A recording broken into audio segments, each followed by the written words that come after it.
বাসর করবি? অনেক শখ বাসর করার। নাচতে নাচতে বিয়ে করছিলি না? এবার দেখাবো তোকে বিয়ের মজা। প্রতিটি পদে পদে টের পাবি ইউবান পার্থ চৌধুরী কী জিনিস। I swear I am going to make your life হেল।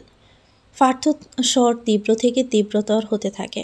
সে এক প্রকার চিৎকার করে উঠেছে তার সামনে খাটে বসে থাকা মেয়েটির উপর। বাসর ঘরে সাজানো ফুল রাগে ক্ষোভে ছিঁড়ে টুকরো টুকরো করে ফেলেছে সব। কিন্তু খাটের উপর লাল টুকটুকে বউ সেজে বসে থাকা পুষ্প নামক মেয়েটির কোনো নড়চড় দেখা যাচ্ছে না। সে জানতো এমন কিছুই হবে, তাই তার কোনো প্রতিক্রিয়া নেই। পার্থ উম্মাদের মতো সব ফুল ছিঁড়ে ছুঁড়ে ফেলে দিয়েছে ফ্লোরে। পুষ্প একইভাবে বসে আছে। পার্থর দিকে না তাকিয়ে খুব স্বাভাবিকভাবে বলল, আপনি এমনিতেও আমার জীবন জাহান্নাম করে দিচ্ছেন, আর করতে হবে না। আমি ইতিমধ্যেই আপনার দেওয়া জাহান্নামে পুড়ে পুড়ে মরছি, আর কত মারতে চান? পার্থ আবার পুষ্পের সামনে এগিয়ে এসে তার চোয়াল শক্ত করে ধরে চেপে ধরল। ক্ষোভে লাল হয়ে আছে কালো বর্ণের চোখ দুটো, নাকের ডগা পুলে ফেপে উঠেছে। জটি করা বড় বড় বাপড়ির মতো চুলগুলো কপাল জুড়ে ছেড়ে আসে আলগোছে ভঙ্গিতে। তীব্র রাগে দাঁতে দাঁত চেপে বলল, 1000 বার মারব, তিলে তিলে শেষ করব তোকে। আমাকে বিয়ে করার ফল হাড়ে হাড়ে টের পাবি তুই। পুষ্প এখনও স্বাভাবিক। পার্থর সোয়াল ধরে রাখা অবস্থায় একটু মুচকি হাসে সে। সে হাসিতে ঠোঁট বিস্তৃত হতে পারে না। পার্থর চোখে চোখ রেখে বলল, আপনি 1000 বার মারলে আমি 1000 বারই মরব। আপনি তিলে তিলে শেষ করলে আমি তিলে তিলেই শেষ হতে রাজি। আমিও একটু দেখি ভালোবাসার মানুষের দেওয়া কষ্টটা কতটা সুখকর হয়। আপনি চাইলে একেবারেও মেরে ফেলতে পারেন মিস্টার ইউবান। তোর এই সো কল্ড ভালোবাসা না অন্য কোথাও দেখা। আই অ্যাম নট ইন্টারেস্টেড বলে হিংস্র ক্ষুব্ধ থাবাওয়ালা হাতটা ঝটকা দিয়ে ছাড়িয়ে নেয় পার্থ। সে বুঝতে পারছে পুষ্প শক্ত হয়ে গেছে। যে সে শক্ত নয়, এমন শক্ত যাতে এত আঘাত করার পরেও সেখানে ঘা হচ্ছে না। তাকে আর কোনো কথা দ্বারা আঘাত করে ছিন্নভিন্ন করা যাচ্ছে না।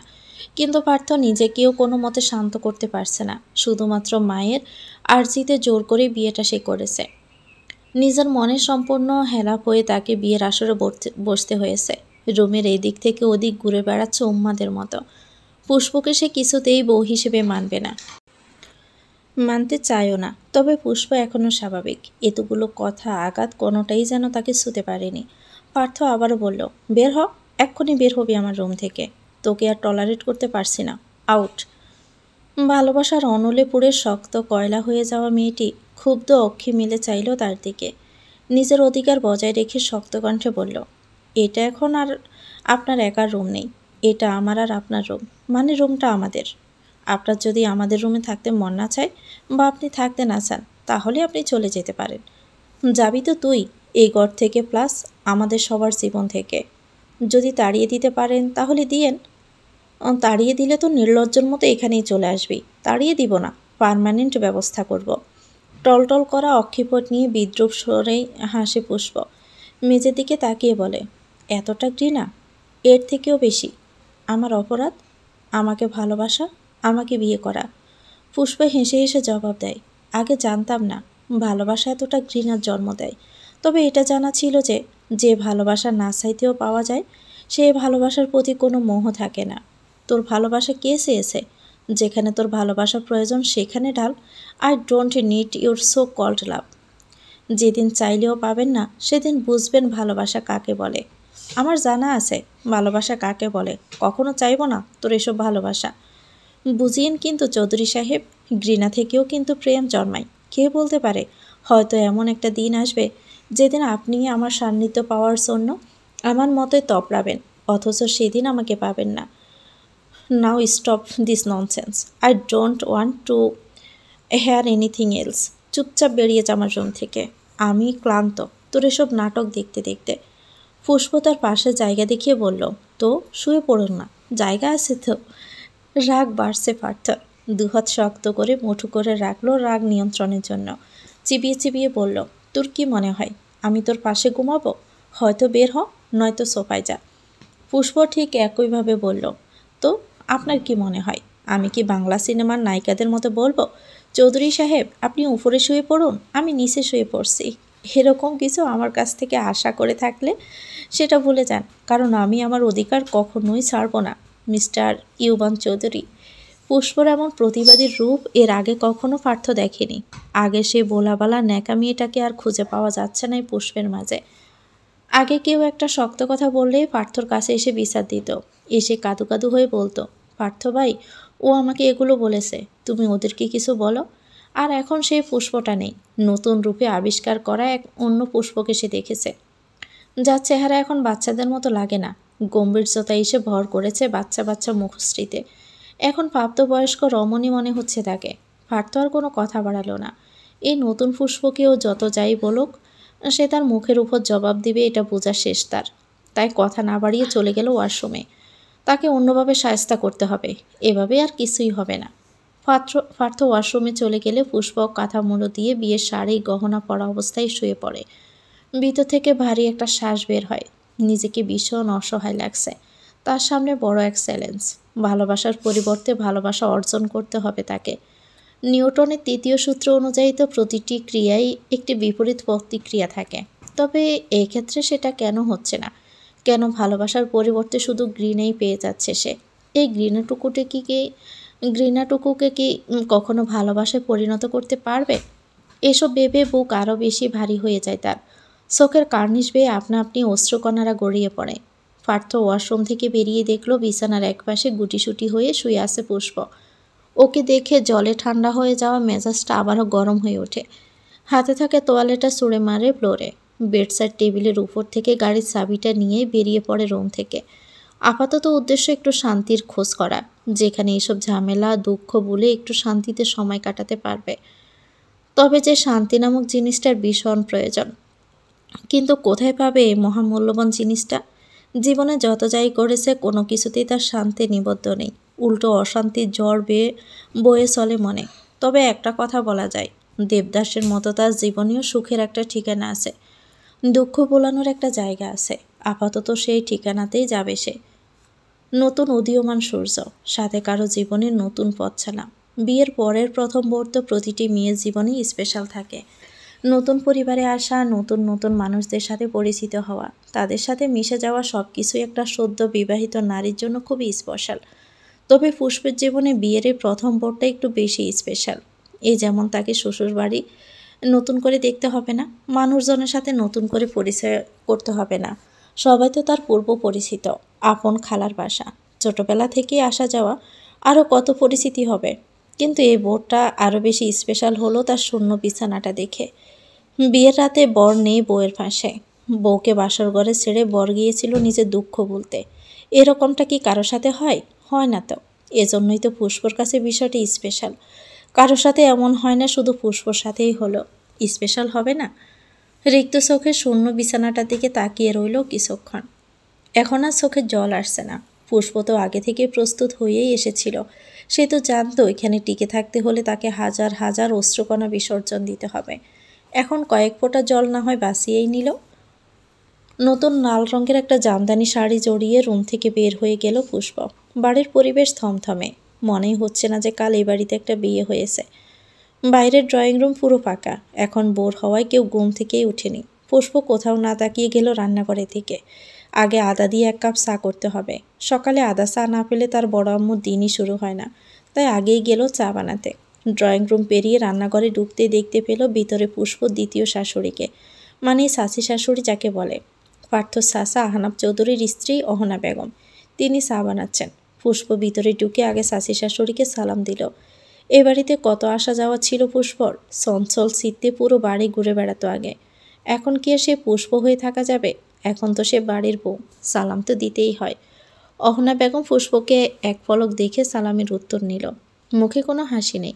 কাপে চা ডালতে ডালতে বলল, তাহলে উঠে পড়েছ? আমি আরও ভাবলাম আগেরকার মতো তোমাকে 10টার সময় টেনে তুলতে হবে। আগের পুষ্প আর এখনকার পুষ্পর মধ্যে বিস্তর ফারাক আন্টি। আগে ফুল পার্থবাইয়ের খালাতো বোন ছিল, এখন পুষ্প পার্থবাইয়ের স্ত্রী। সম্পর্ক বদলে যাওয়ার সাথে সাথে মানুষের আচরণও বদলে যায়। অহনা বেগম গলায় খানিকটা বিরক্তি নিয়ে বলল, হয়েছে, বুঝতে পারছি। আগে বলো তোমার স্বামী কোথায়? ও উঠলে ওর কফি দিয়ে আসো। আমি পূর্ণি আপার কাছে যাচ্ছি, চা নিয়ে আসি আপাকে। পুষ্পর হ্যাঁ না কোনো উত্তর দেওয়ার আগে সদর দরজায় কলিং বেলের শব্দ হলো। দুজনেই রান্নাঘর থেকে বাহিরে বের হলো। এত সকালে আবার কে আসলো? অহনা বেগম দরজা খুলতে যেতে চাইলেও পুষ্প তাকে বাধা দিয়ে নিজেই খুলতে গেল। দরজা খুলতেই ওপাশে দাঁড়িয়ে থাকতে দেখল পার্থ নামক পাষণ্ড পুরুষটিকে, যে বিয়ের রাতে একলা ঘরে রেখে কোথাও চলে গেছে পুষ্পকে। পার্থর শরীর টলছে, দাঁড়িয়ে থাকতে কষ্ট হচ্ছে, মনে হচ্ছে এই তো পড়ে যাবে হয়তোবা। অহনা বেগম এগিয়ে আসলেন ওদের দিকে। পার্থকে বাহিরে থেকে আসতে দেখে তিনি ব্রু কুঁচকে বললেন, পার্থ, তুই রাতে বাড়িতে ছিলি না? কোথায় ছিলি? আবারও সে বাড়ি গিয়েছিলি? মদ খেয়ে এসেছিস? পার্থ কিছু না বলে হাঁটা ধরল ভিতরে যাওয়ার জন্য। বিধিবাম মাল খেয়ে টাল হয়ে থাকায় পড়ে যেতে নিল। সাথে সাথে পুষ্প এসে তার এক বাহু চেপে ধরল। অহনা বেগম নাক ছিটকে পুষ্পের দিকে তাকিয়ে বলল, ও রাতে বাড়ি ছিল না? তুমি থাকতে ও বাড়ির বাহিরে কেন থাকলো? তুমি তো ওর স্ত্রী এখন। তাহলে মদের ওখানে যাওয়া থেকে আটকাতে পারলে না কেন স্বামীকে? পুষ্পের নির্লিপ্ত জবাবে স্ত্রী হিসাবে মানলে তা আটকাবো তাকে? আমার মর্যাদাটা ওনার কাছে তুচ্ছ। আমি বলা না বলা ওনার কাছে একই কথা। পুষ্পের কথার ভিতর যেন কত শত দুঃখ লুকিয়ে আছে। অদ্ভুত এক খামের ভাঁজে খুব সযত্নে লুকিয়ে রেখেছে সেই দুঃখগুলো। পুষ্প চেহারা দিকে তাকিয়ে আর কিছু বলতে পারলেন না অহনা বেগম। শুধু আদেশ দিলেন, ঘরে নিয়ে যাও ওকে, আমি টকগুলি আনছি, খাইয়ে দিও, আজ তোমাকে রান্না করতে হবে না।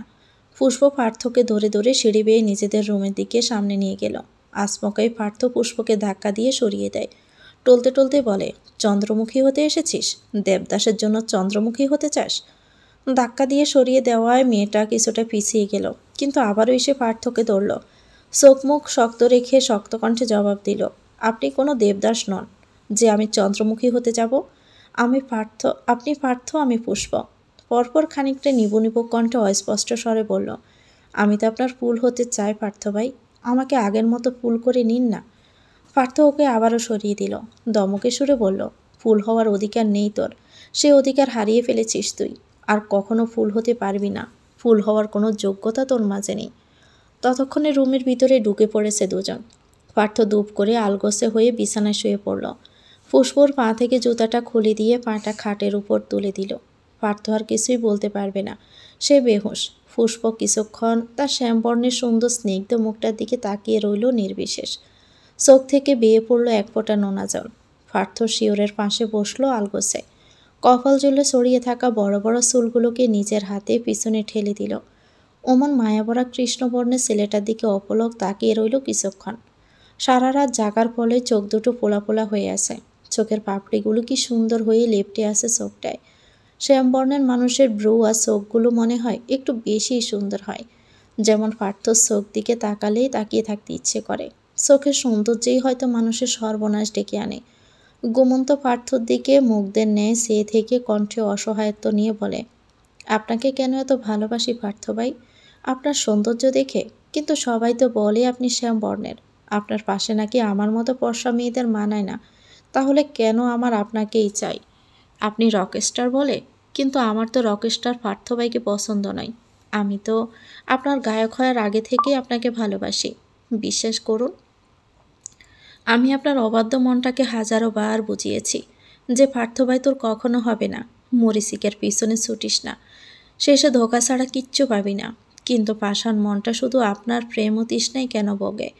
যখনই সরে আসতে চায় তখনই মন বলে ওঠে, তুই পারবি পুষ্প, পাষাণ পুরুষটার বুকে একদিন তোর নাম ঠিকই লিখাতে পারবি। তখন আমার সকল আত্মসম্মান বলে গিয়ে আপনাকে পাওয়ার তৃষ্ণায় ছুটে চলি। এতটা বেহায়া কেন করলেন আমাকে? সকালের সকল নাস্তা পুষ্প একা হাতে করেছে। অহনা বেগম বারণ করেছিল রান্না করতে, তবুও নিজ উদ্যোগে সবটুকু করা। এখন তো আর এটা খালার বাড়ি নয়, এখন এটা শ্বশুর বাড়ি। এখন কি আর কাজ না করে থাকা যায়? রান্নাবান্না শেষ করে সব খাবার টেবিলে এনে সাজাচ্ছে। এতক্ষণে বাড়ির সকলেই উঠে গেছেন ঘুম থেকে। চৌধুরী বাড়ির সদস্য সংখ্যা মোট 6 জন। আজ থেকে পুষ্প যোগ হয়ে হলো 7 জন। পার্থর বাবা ইউসুফ চৌধুরী বেঁচে নেই, কয়েক বছর আগে অসুস্থতায় মারা গিয়েছেন। মা আছেন পূর্ণিমা বেগম। পার্থ চাচা একজনই আছেন, তিনি আশরাফ চৌধুরী, তার স্ত্রী অহনা বেগম। তাদের দুজন ছেলে, বড় ছেলে আয়ান অন্ত চৌধুরী, যে আবার অনার্স ফার্স্ট ইয়ারের স্টুডেন্ট। ছোট ছেলে রায়ান প্রান্ত চৌধুরী, এবার ক্লাস 6-এ পড়ছে। এ নিয়ে চৌধুরী পরিবার। আর তাতে কাল থেকে যুক্ত হয়েছে প্রাপ্তি এহসান পুষ্প। পার্থদের বাড়িটা ভীষণ সুন্দর, ডুপ্লেক্স বাড়ি। সদর দরজা থেকে ভিতরে ঢুকলে দেখা যাবে বিশাল সুন্দর ড্রয়িং রুম। নিচ থেকে উপরের করিডোর দেখা যায়। উপর থেকে করিডোরের কাছে এলেও নিচের সব দেখা যায়। লম্বা একটা সিঁড়ি, পা ফেলে চলে গেছে সোজা উপরে। সিঁড়িটা একদম মাঝ বরাবর। কাল পুষ্পের বোন প্রিয়াও এসেছে পুষ্পের সাথে। সে মাত্র ঘুম থেকে উঠেছে, চোখ কসলাতে কসলাতে নামছে সিঁড়ি দিয়ে। চোখে এখনও গুমো গুমো ভাব। পরনে একটা টপস আর প্লাজো। বেনি করা চুলগুলো উস্কো খুস্কো হয়ে কপালে এবং ফিট জুড়ে লুটুপুটি খাচ্ছে। অন্যমনস্ক হয়ে টালমাটাল পায়ে সিঁড়ি দিয়ে নামতে গিয়ে আসমকাই এক পা পিছলে যায়। চোখ দুটো খিসে বন্ধ করে ফেলে জটপট। এই বুঝি গেল পড়ে। কিন্তু না, সে আর পারল না। তবে বেশ অনেকটাই ঝুঁকে আসে নিচের দিকে। পিছন থেকে কেউ একজন তার পিঠের কাছে ডিলে ডালা টপস আঁকড়ে ধরেছে। লোকটা ওইভাবেই ধরে টানল প্রিয়াকে। মেয়েটার বুকে হাত রেখে হাঁপ ছাড়ল। ওভাবে মাথাটা পিছনে ঘুরিয়ে দেখে অন্ত বোকা বোকা চোখে তাকিয়ে আছে তার দিকে। পিছনে জামার ওখানটায় এখনও আঁকড়ে ধরে রেখেছে। প্রিয়া ওকে দেখে চোখ মুখ কুঁচকে বিরক্তি প্রকাশ করে বলল, আর কত ধরে রাখবে? পড়ে যায়নি তো আমি, ছাড়ো এখন, অন্তর বাচ্চা। অন্তু হৃদয়ের মাঝে গোটা কতক ভাঁজ ফেলে বলল, না দৌড়লে তো ঠিকই পড়ে যেতি, দৌড়েছি বলেই তো পড়ে যাসনি। আর তোকে না বলছি অন্ধ বলবি না। আমি অন্ধ নই, শুধু শুধু চশমা ছাড়া কিছুই দেখতে পারো না, এটাকে অন্ধই বলে। তোমার নাম অন্তু, তুমি অন্ধ। থাপ্পড় দিবে আবার এরকম নামে ডাকলে। সাহস থাকলে দিয়ে দেখাও। প্রতিবারই তো হুমকি ধামকি দাও, তবুও তো অন্ধইটা কি করবে তুমি? প্রিয়া, লাস্ট বার চান্স দিচ্ছি, অন্ত ডাকবি না বলে দিলাম। আমি অন্ত, আমি ডাকবই, পারলে আটকে দেখাও অন্তের বাচ্চা। অন্তু ব্রু উঁচু করে বলে, আবার তুই বলছিস? কি করেছিস ওখানে দুজন? আবারও ঝগড়া করছিস? পুষ্পর কথায় ঝগড়া থামিয়ে তার দিকে তাকালো দুজন। শাড়িতে তাকে পাকা গিন্নি লাগছে। আঁচলটাকে পেঁচিয়ে কোমরে এনে গুজেছে। পিছনে খোপা করা চুল, সামনে থেকে ছোট ছোট চুলগুলো কপালে এসে পড়েছে। গামে ভিজে যাওয়া ধবধবে সাদা কপালটায় চুলগুলো লেপটে আছে। দেখে মনে হচ্ছে যেন বাড়ির একমাত্র বউ বাড়ির সকল কাজকর্ম নিজে একা হাতে সামলাচ্ছে। পুষ্প দুজনকে চুপ করে থাকতে দেখে আবারও বলল, কি আবারও ঝগড়া করছিস সাত সকালে দুজনে? প্রিয়া ঠোঁট উল্টে নাটক করার মতো করে বলল, বুবু দেখো, তোমার ভাই মানে আমার দেবর আমাকে ফেলটু ফেলটু বলে খেপাচ্ছে। অন্তু অবাক হয়ে বলল, মিথ্যে কেন বলছিস? এখন থেকে একবারও ফেলটু বলিনি তোকে, উল্টো তুই আমাকে অন্ধ বলছিস। পুষ্পাফু, তুমি তো জানোই তোমার বোন কেমন, ওকে কিছু বলো, সারাদিন আমার পিছনে কেন লেগে থাকে ও? প্রিয়া ওর কথায় যেন খামছে ধরল ওকে। দাঁড়ালো চোখে তাকিয়ে ফ্যাস ফ্যাস করে বলল, তুমি আমার পিছনে লেগে থাকো, আমি না। আমার থেকে দূরে দূরে থাকবে অন্দরের বাচ্চা। পুষ্প সিঁড়ির নিচে দাঁড়িয়ে দমক দিয়ে উঠল, থাম প্রিয়, আমি জানি তুই কেমন। সারাটা দিন অন্তুর সাথে ঝগড়া কেন করিস? ও তো তোকে কখনো বিরক্ত করে না। প্রিয়া নাক ফুলিয়ে বলল, এখন তো তুমি তোমার দেবরের পক্ষই থাকবে, আমি আর কি তোমার কাছে? হ্যাঁ, ও শুধু দেবর নয়, ও আমার ছোট ভাই। আমি জানি আমার ভাই কেমন, এও জানি যে আমার বোন কেমন। এখন বাদ দিয়ে খেতে আয়। খাবার টেবিলে সাজিয়ে বসে আছি, কারো কোনো খবর নেই। অন্তু উপরে দাঁড়িয়ে থেকেই বলল, তুমি রান্না করেছো পুষ্পাপু? আজকে সবগুলো আমিই করেছি, আয় খেতে বস। প্রিয়া উৎসুক হয়ে গোল গোল চোখে বোনের দিকে তাকিয়ে খুশি মনে বলল, সবগুলো তুমি করেছো বুবু? এত ভালো কি করে হলে? বুঝেছি, পার্থ ভাইয়ের জন্য করেছ এগুলো, তাই না? সব ভাইয়ের পছন্দের খাবারই রেঁধেছ, আমি শিওর। পার্থর কথা শুনে মুখটা ঘোর আমানিশায় চেয়ে গেল পুষ্পর। তবুও মুখে এক সিলতে হাসি ফুটিয়ে বলল, আগে চল তো টেবিলে, সবার খিদে লেগেছে, খেতে দিতে হবে। দুজনকে সাথে নিয়ে গেল ডাইনিংয়ের কাছে। সেখানে প্রান্ত, অহনা বেগম ও পূর্ণিমা বেগম বসেছিলেন। প্রিয়া বাচ্চাদের মতো ছুটতে ছুটতে গেলেও পূর্ণিমা বেগমের কাছে গিয়ে পিছন থেকে গলা জড়িয়ে ধরে বলল, গুড মর্নিং বড় আম্মু। অসুস্থ রুগ্ন পোড়া মেয়ের গালে হাত রেখে বলল, গুড মর্নিং আম্মাজান। এত লেট করে কেউ উঠে? খেতে বস। প্রিয়া তার গলা ছেড়ে উঠে দাঁড়াতে চোখ পড়ল অহনা বেগমের দিকে। তিনি মুখ গম্ভীর করে প্লেটে খাবার তুলছেন। এমনিতেও তিনি সবসময় গম্ভীরই থাকেন। তাকে দেখে প্রিয়া ভদ্রভাবে দাঁড়িয়ে বলল, গুড মর্নিং আন্টি। ভদ্রমহিলা মুখে গাম্ভীর্যতা অটুট রেখে শুধু উচ্চারণ করল, মর্নিং। প্রিয়া একটা চেয়ার টেনে বসে পড়ল। সামনে সুন্দর দেখতে গুলুমুলু ছেলেটার দিকে তাকিয়ে বলল, হে হ্যান্ডসাম, হোয়াটসঅ্যাপ, আমাকে রেখে খেয়ে যাচ্ছিস? প্রান্ত তখন ব্রেডে জ্যাম মাখিয়ে মুখে পুরে খাচ্ছিল। মুখে রুটি থাকায় পোলা পোলা গাল দুটো আরও ফুলের টোল হয়ে গেছে। ওভাবে চিবুতে চিবুতে বাচ্চা কণ্ঠে বলল, তোমার তো ঘুমই শেষ হয় না, ততক্ষণে কি বসে থাকবো নাকি? আমার খিদে পেয়েছে তাই খাচ্ছি। প্রিয়ার কিছু বলল না ওকে। সামনে খাবারের সব আইটেম ঘুরে ঘুরে দেখছে। খাবারগুলো দেখে বিস্ময় নিয়ে পুষ্পকে বলল, এমা বাবু, তুমি দেখছি চিংড়ি মাছ বানিয়েছ। পার্থ ভাইয়ের তো চিংড়িতে অ্যালার্জি।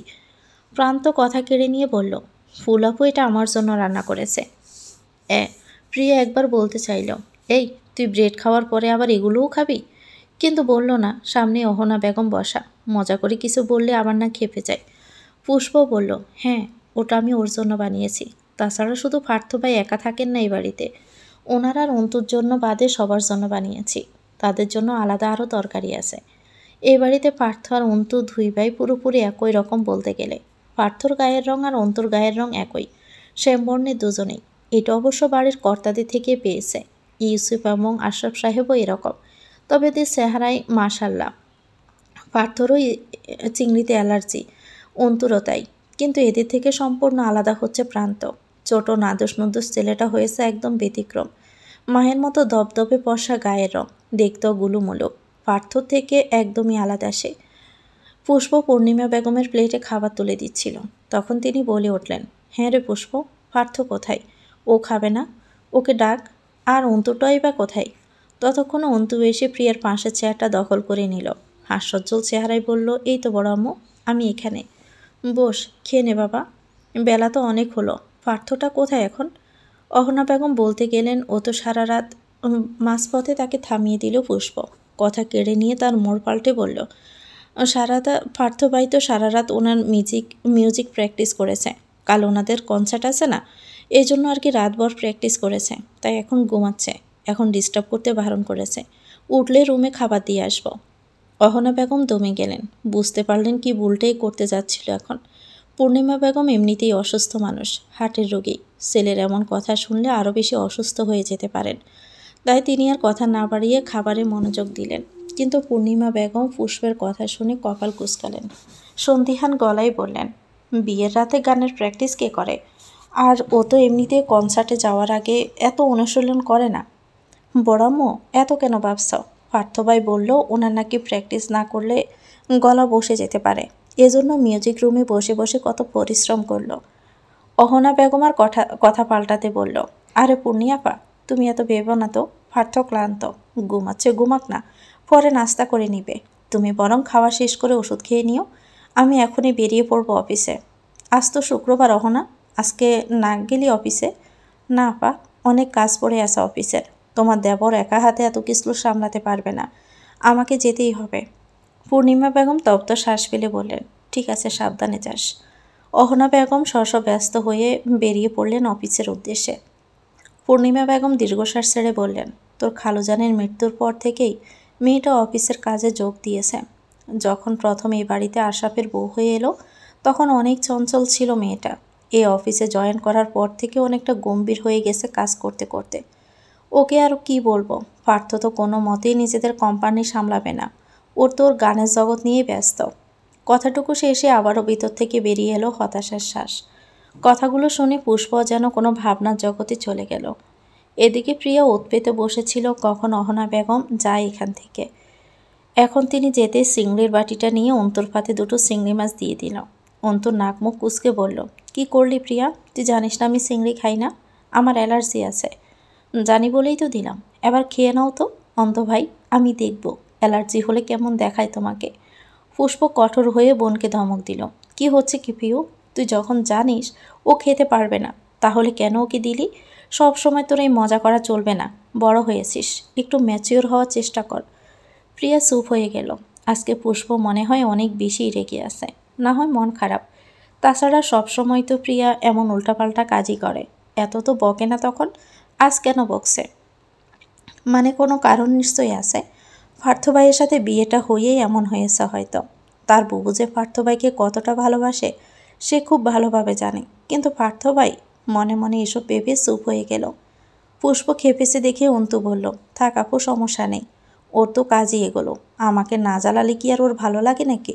তুমি খেতে বসো, আমি একা পাল্টে নিচ্ছি। পুষ্প ওকে বদলাতে না দিয়ে নিজে থেকে বদলে দিয়ে আরেক প্লেটে খাবার তুলে দিল।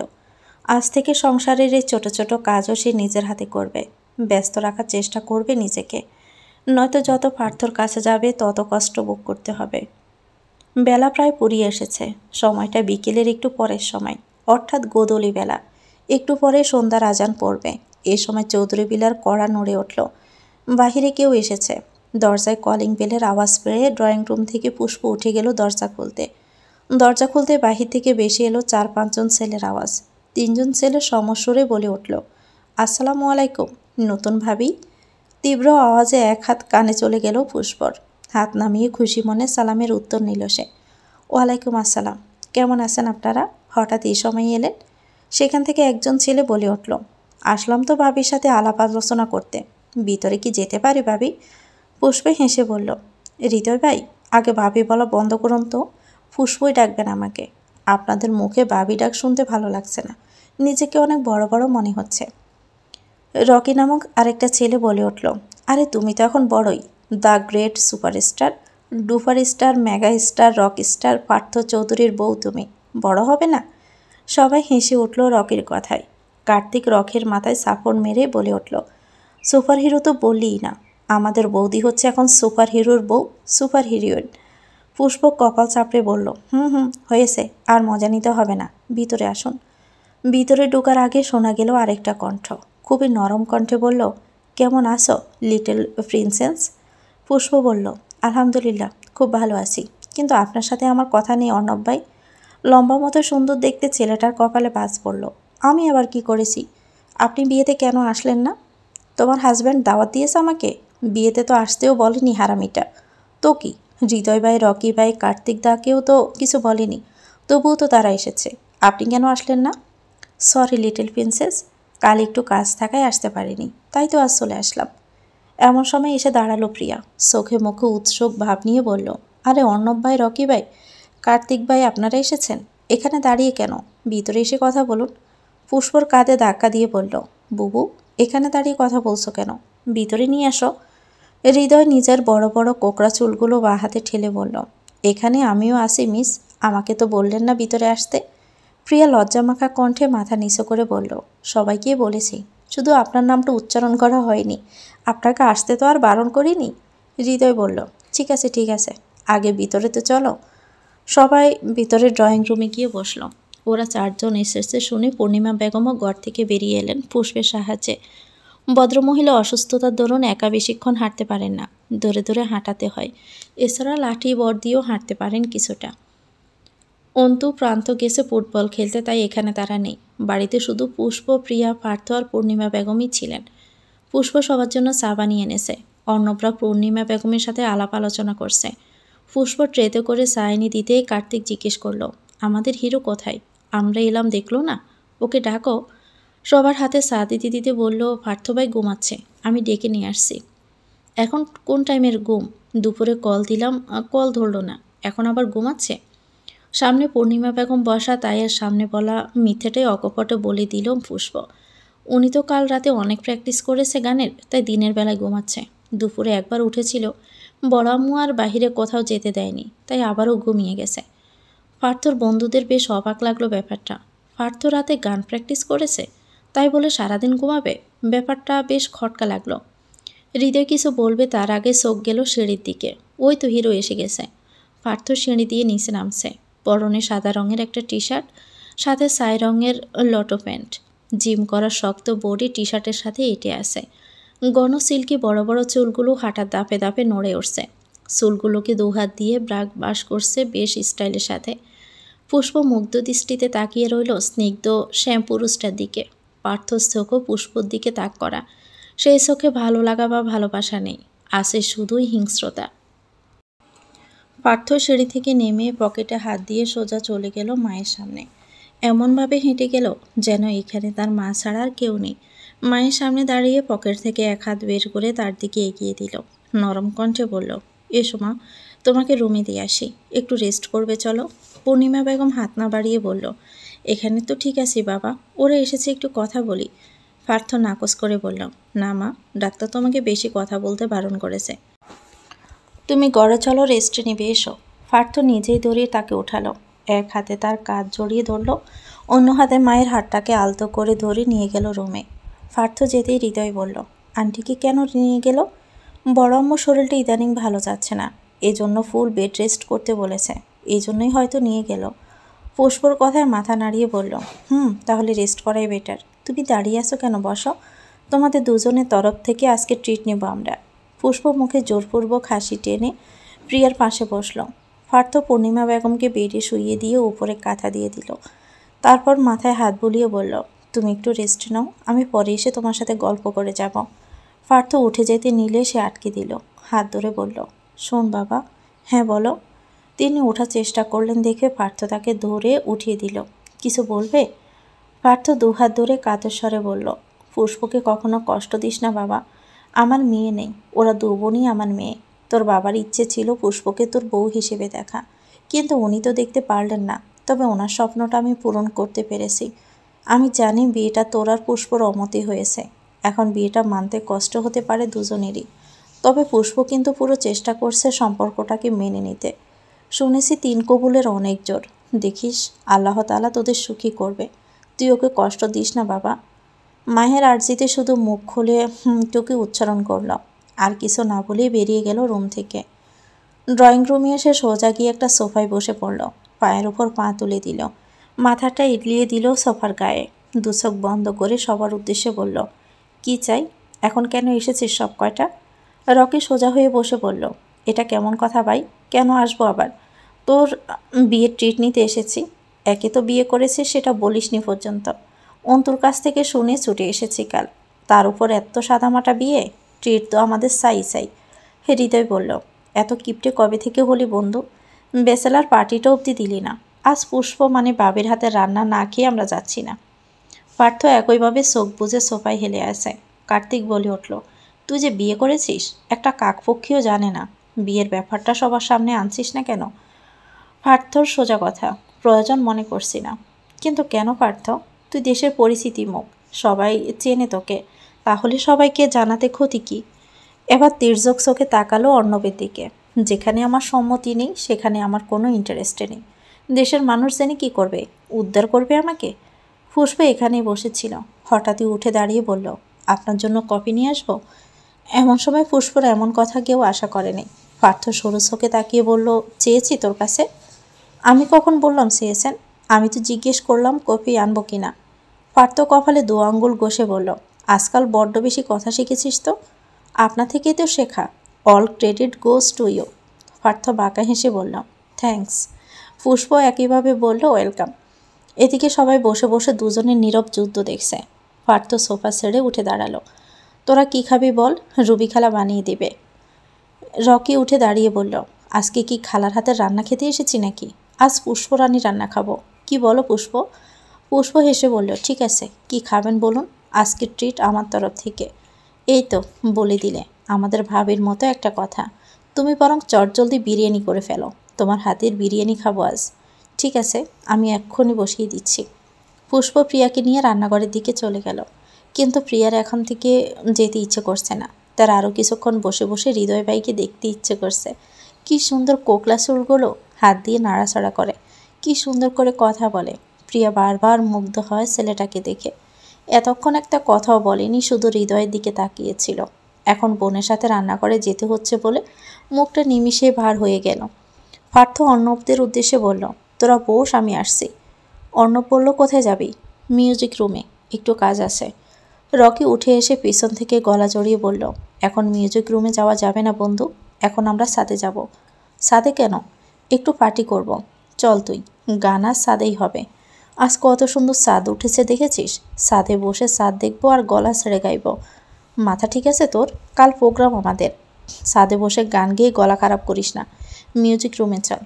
হৃদয় এসে বলল, আরে তোর গলার কিছু হবে না, তুই চল। আজ ছাদেই গাইব। তোদের বাড়ির পাশের বাড়িটায় অনেক সুন্দর সুন্দর মেয়েরা আছে, যদি 2-একটা পটাতে পারি আর কি। ছাদেই যাব আমরা, চল। কার্তিক হৃদয়ের পেটে কনুই দিয়ে গুঁতা দিয়ে বলল, শালা, মেয়ে ছাড়া কিছুই বুঝিস না নাকি? ওখানে তোর ভাবি বেয়ানো থাকবে, ভাওতাবাজি করলে থাপড়ে গাল লাল করে দিব।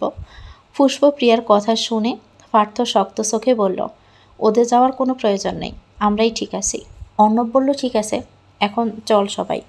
হৃদয় ওকে ছাদে নিয়ে যা, আমি আর কার্তিক গিটার নিয়ে আসছি। সন্ধ্যার আজান পেরিয়েছে অনেকক্ষণ হলো। কাদামাটি দিয়ে মাখিয়ে মাত্র বাড়িতে ফিরল অন্তু আর প্রান্ত। দুজনে নোংরা কাদায় মাখো মাখো হয়ে এসেছে। বাড়িতে ঢুকে দেখলো ড্রয়িং রুম একদম ফাঁকা। এ সময় ড্রয়িং রুম খুব একটা ফাঁকা থাকে না, বিশেষ করে পুষ্পরা এখানে থাকলে তো ড্রয়িং রুম ফাঁকা হয়ই না। প্রিয়া সারাদিন বসে বসে টিভিতে কার্টুন দেখবে। ফাঁকা ড্রয়িং রুম পেরিয়ে যেতেই শুনতে পেল রান্নাঘরের টুকটাক আওয়াজ হচ্ছে। অন্তু প্রান্ত রান্নাঘরের সামনে এসে দাঁড়াতেই দেখল ভিতরে পুষ্প এবং রুবি খালা মিলে কাজ করছে। প্রান্ত পুষ্পকে ডেকে বলল, ফুলাপু কি করছ? পুষ্প পেছন ঘুরে ওদের দেখে চমকে উঠল। এ কি, তোরা দুজন এভাবে কাদায় মাখো মাখো হয়ে আসছিস কেন? অন্তু বলল, মাঠে অনেক কাদা ছিল, এজন্য খেলতে গিয়ে মেখে গেছি। বাড়ি এত ফাঁকা কেন? প্রিয়া, পার্থ ভাই ওরা কোথায়? সবাই ছাদে আছে, হৃদয় ভাইয়ারা এসেছে, সবাই আড্ডা দিচ্ছে। তোরা গোসল সেরে উপরে চলে যা। হৃদয়ের কথা শুনে অন্তু প্রান্তকে রেখে হনহন করে চলে গেল নিজেকে পরিষ্কার করতে।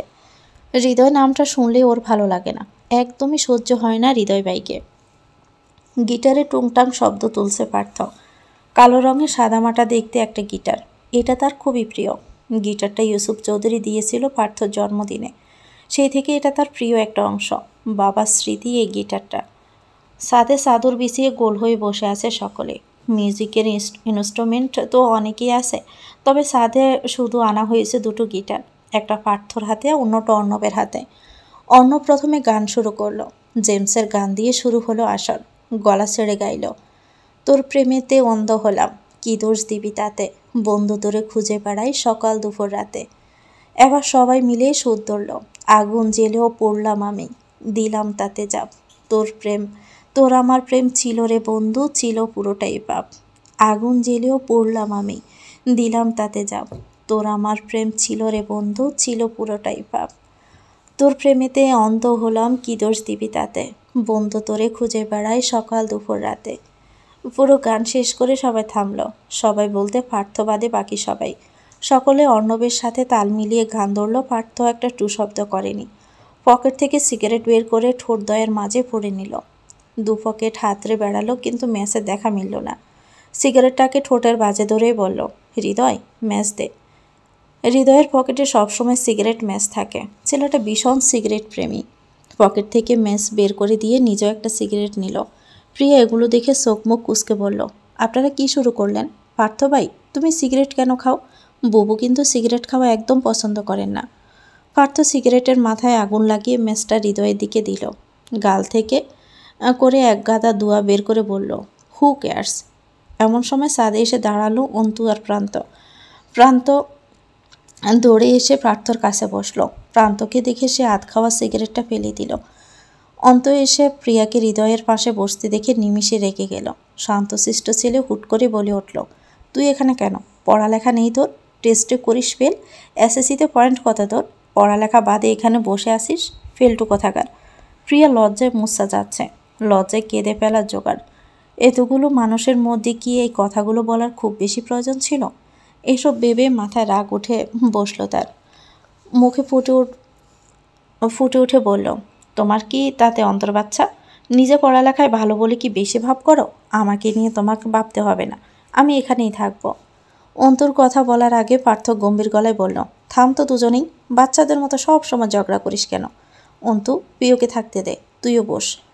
অন্তু মুখ কালো করে চুপচাপ বসে পড়ল। হৃদয় আর রকি বলে উঠল, দূর, এভাবে গান গাইতে মজা লাগছে না, চল ইন্টারেস্টিং কিছু খেলি। ঠিকই বলেছিস। আচ্ছা শোন, আমরা মিডল একটা বোতলে রাখি, ওটা গুড়ালে যার দিকে থামবে তাকে গান গাইতে হবে। এটা করলে কেমন হবে? কার্তিক বলল, হ্যাঁ হ্যাঁ চলে, কিন্তু ভাবিকে ছাড়া মজা লাগবে না, ভাবিকে ডেকে নিয়ে আয় কেউ। হৃদয় অন্তুকে আদেশ করে বলল, অন্তু যা তো, পুষ্পকে ডেকে নিয়ে আয়। অন্তু হৃদয়ের প্রশ্ন এড়িয়ে গিয়ে প্রিয়াকে বলল, ফেলটুস যা, পুষ্প আপুকে ডেকে নিয়ে আয়। তোমাকে বলেছে, তুমি নিয়ে আসো, আমাকে কেন বলছো? অন্তু চশমা ঠেলে বলল, আমি তোকে বলেছি তুই ডেকে নিয়ে আসবি। আমি পারবো না। হৃদয় আবারও বলল, প্রিয়তমা তুমিই যাও, আপুকে ডেকে নিয়ে আসো।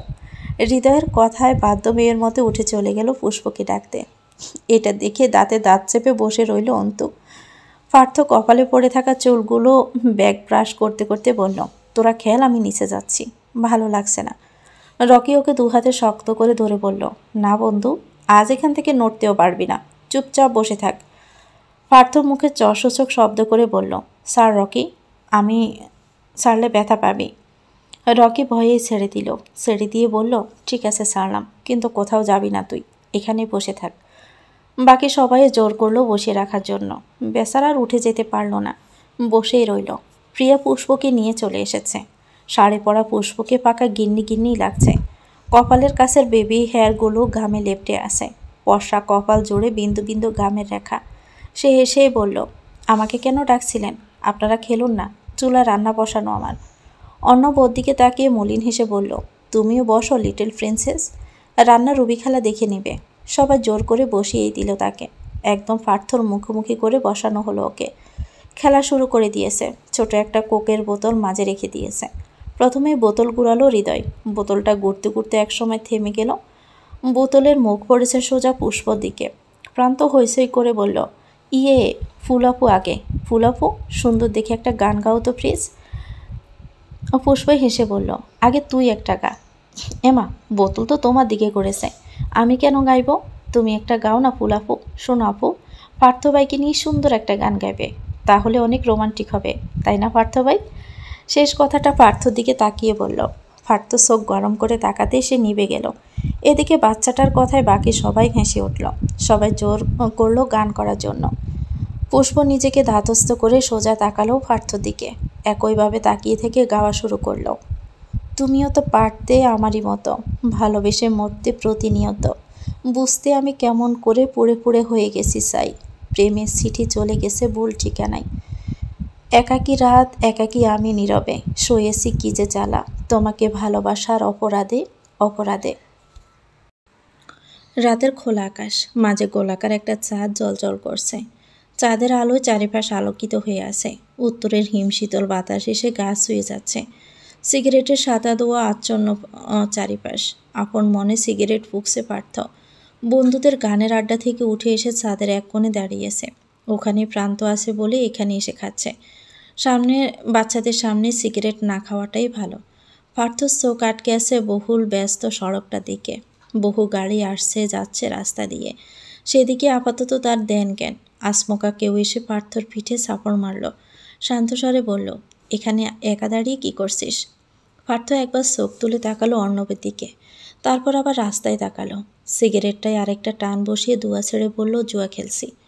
অর্ণব বিষম খেলো পার্থের কথায়। ব্যাবলার মতো বলল, মানে কি বলছিস? সিগারেট খাওয়াকে জুয়া খেলা বলে? দেখেছিস যখন কি করছি, তাহলে আবার কেন জিজ্ঞেস করলি? অর্ণব হতাশ গলায় বলল, তেড়া জবাব ছাড়া কি তোর কাছে আর কোনো জবাব নেই? সব সময় তেড়ামি করাটা কি তোর খুব প্রয়োজন? কি হুঁ? পার্থ মুখে চসূচক শব্দ বের করে বলল, জ্বালাস না তো, কি বলবি বল। অর্ণব এবার আসল কথায় আসতে চাইল। ওর পাশ ঘেসে দাঁড়িয়ে রয়ে শুয়ে বলল, লিটল সরি, পুষ্প ভাবিকে এখনও মানতে পারছিস না কেন? লিটল প্রিন্সেসটা আটকে নিলি কেন? এখন ওর তোর বউ, আমার ভাবি, এখন কি আর এই নামে ডাকা যায় নাকি? কেন যায় না? তুই কি বউ ডাকতি নাকি? অর্ণব বিষম খেলো এমন কথায়, কাশি উঠে গেছে। চোখ গোল গোল করে বলল, তোর কি হয়েছে বলতো? এভাবে কেন কথা বলছিস? পার্থ কোনো জবাব দিল না। সে সিগারেট ফুঁকতে ব্যস্ত। অর্ণব নিজেকে ঠিকঠাক করে বলল, শোন, পুষ্প আমার কাছে অনেক কিছুই শেয়ার করেছে। ও আন্টিকে ফোর্স করেনি। ইভেন ও নিজে এই বিয়েটা করতে চায়নি। শুধুমাত্র তুই ওকে পছন্দ করিস না বলে ও তোর থেকে দূরে যেতে চেয়েছিল। কিন্তু ওকে আর বলতে দিল না। মাঝপথে থামিয়ে দিল। গরম চোখে তাকিয়ে শক্ত কণ্ঠে বলল, সাফাই গাইতে এসেছিস? না, সত্যি বলতে এসেছি। আর সত্যিটা এটাই, তুই ভুল বুঝে বেশি রিয়েক্ট করছিস। বিয়েটা তোদের দুজনকে জোর করে দেওয়া হয়েছে। সেই হিসেবে তো পুষ্প এমন রুড বিহেভ করতে পারে তোর সাথে। কিন্তু ও কেন করে না জানিস? কারণ ও তোকে ভালোবাসে। তাই হেরে যাওয়ার পরও একটা সুযোগ দিতে চেয়েছে, যদি সব ঠিক হয়। কিন্তু তোর এই বিহেভিয়ারে কিচ্ছু ঠিক হবে না। সব কিছু বিগড়ে যাবে। বেশ আত্মমর্যাদাশীল মেয়েও আঘাত বেশি ফেলে কিন্তু ছেড়ে যেতে দুবারও ভাববে না, মনে রাখিস। পার্থ সিগারেটের শেষ টানটা দিয়ে সেটা পায়ের নিচে পিষে ফেলল। মুখ থেকে সমস্ত ধোঁয়া বের করে বলল, তাহলে তো আমার থেকে তুই ওকে বেশি চিনিস। বিয়েটা না হয় তুই করতি। অর্ণব হেয়ালি হাসে, মলিন কণ্ঠে বলে, আমার ভাগ্যে থাকলে অবশ্যই করতাম। বাট ভাগ্যে তো ছিল তোর, তুই ভাগ্য মানতে পারছিস না। পরে কিন্তু পস্তাতে হবে, তোকে বলে দিলাম। পার্থ কাঁধ উঁচিয়ে বলল, দেখা যাক। এমন সময় হঠাৎই আশেপাশে সমস্ত বাতি নিভে গেল। ছাদে যে বাতি ছিল সেটাও নিভে গেছে। কেবল চাঁদের আলোতে আলোকিত হয়ে আছে চারপাশ। লোডশেডিং হয়েছে বোঝাই যাচ্ছে। পার্থ অর্ণব এগিয়ে গেল আড্ডার দিকে। হৃদয়ের প্রান্ত রীতিমতো হই হুল্লোড় শুরু করে দিয়েছে। কারেন্ট যাওয়াতে যেন তাদের বেশি খুশি লাগছে। রাতের বেলায় কৃত্রিম আলোর চেয়ে জ্যোৎস্নার আলো বেশি সুন্দর। ঠান্ডা ঠান্ডা আমেজ তৈরি হয়। ওদের দুজনের হইচয়ে ভাটা পড়ল পার্থর আশায়। অর্ণব দমকে বলল, চুপ কর, কারেন্ট গেলে কেউ এভাবে চেঁচায়? তুই কি বুঝবি কারেন্ট যাওয়ার কি মজা? চাঁদের আলোয় সবার চাঁদ বদন মুখ দেখতে বেশি মজা। খোলা আকাশের নিচে জ্যোৎস্নার তরে অন্ধকার বিলাস করব। আহ, মজাই আলাদা। একদম কবি কবি ভাব নিয়ে বলল হৃদয়। এদিকে ওর এমন কথা বলাতে মনে মনে লজ্জা পাচ্ছে প্রিয়া। কার্তিক বলল, এতক্ষণে তো পুষ্প রান্না হয়ে গেছে মনে হয়। পার্থ গিয়ে দেখে আয়। যা খিদে পেয়েছে না ভাই? পার্থ গা ছাড়াভাবেই বলল, যার খিদে পেয়েছে সে নিচে যাক। ভাই এমন করিস কেন? নিচে তো মনে হয় অন্ধকার। আমি অন্ধকার ভয় পাই। তুই যা না, একটু সাহায্য করে আয়। বেচারি একা এতজনের খাবার এখানে আনতে পারবে না। প্রিয় সাইজা নিয়ে বলল, আরে ভালো কথা মনে করছো তো। এ পার্থ ভাই, বুবু তো অন্ধকারে ভয় পাই। একটু গিয়ে নিয়ে আসো না। তুই যা, আমার ভালো লাগছে না। রকি খোঁচা দিয়ে বলল, সে কখন থেকে শুনছি ভালোই লাগছে না। কি হয়েছে তোর? তোদের বাসায় খেতে এসেছি বলে কি এখন আমাদেরকে সব করতে হবে? বিয়ের পর বেশি কিপটে হয়ে গেছিস তুই। রকির নাটকীয় কথায় দাঁড়িয়ে থেকে পাছায় লাথি দিয়ে বলল, নাটক কম কর। বলে চলে গেল নিচের দিকে। অন্ধকারেই হেঁটে গেল। ফোনের ফ্ল্যাশ লাইটটাও অন করেনি। কিচেনের সামনে যেতেই দেখল সেখানে একটা মোম জ্বালানো। মোমের আলোতে চারপাশ আদো আবছা লাগছে। পুষ্প কোমরে কাপড় গুজে কাজ করছে। বড় কড়াইটা থেকে বিরিয়ানি সব একটা বলে পারছে। বাড়া শেষে উঠতে গিয়ে দেখে বেশ ভারী বোলটা। তখনই পার্থ বলে উঠল, আমাকে দে। হঠাৎই পিছন থেকে পুরুষালী শব্দতে আটকে ওঠে পুষ্প। হুট করে পিছনে ঘুরে যায়। বুকের উপর হাত রেখে বড় বড় শ্বাস নেয়। দম নিয়ে বলে, ও আপনি? তো কার আশায় ছিলি? পুষ্প আবার ঘুরে গিয়ে বলল, কারোই না। বিরিয়ানির গামলাটা নিজে উঠাতে গেলে পার্থ এসে উঠিয়ে নিল। উঠিয়ে ডাকলো রবি খালাকে। রবি খালা? পুষ্প নিজে থেকে বলল, খালা বড় আম্মুর কাছে গেছে, আমি পাঠিয়েছি। পার্থ আর কোনো কথা না বলে চলে গেল। একেবারে সাদে নিয়ে সবার মধ্যিখানে রাখলো গামলাটা। বিরিয়ানি থেকে বেশ সুন্দর একটা গ্রান বের হচ্ছে। হৃদয় নাক টেনে গ্রান নিয়ে বলল, বাহ, গ্রানটা তো দারুণ হয়েছে। বাবুর্চি কই? পার্থ পিছনে ঘুরে দেখলো পুষ্প আসেনি। ও ভেবেছে পুষ্প ওর পিছু পিছু এসেছে, কিন্তু পেছনে কাউকেই দেখল না। প্রিয়া অবাক হয়ে আবার বলল, পার্থ ভাই, তুমি বুবুকে রেখে আসলে কেন? একা একা আসতে পারবে? শনির ওখানে এত অন্ধকার, গিয়ে নিয়ে আসো না। সবাই বলে বলে আবারও পাঠিয়ে দিল তাকে নিচে। ড্রয়িং রুম পেরিয়ে যেতেই কারোর সাথে ধাক্কা লাগলো বেশ জোরে।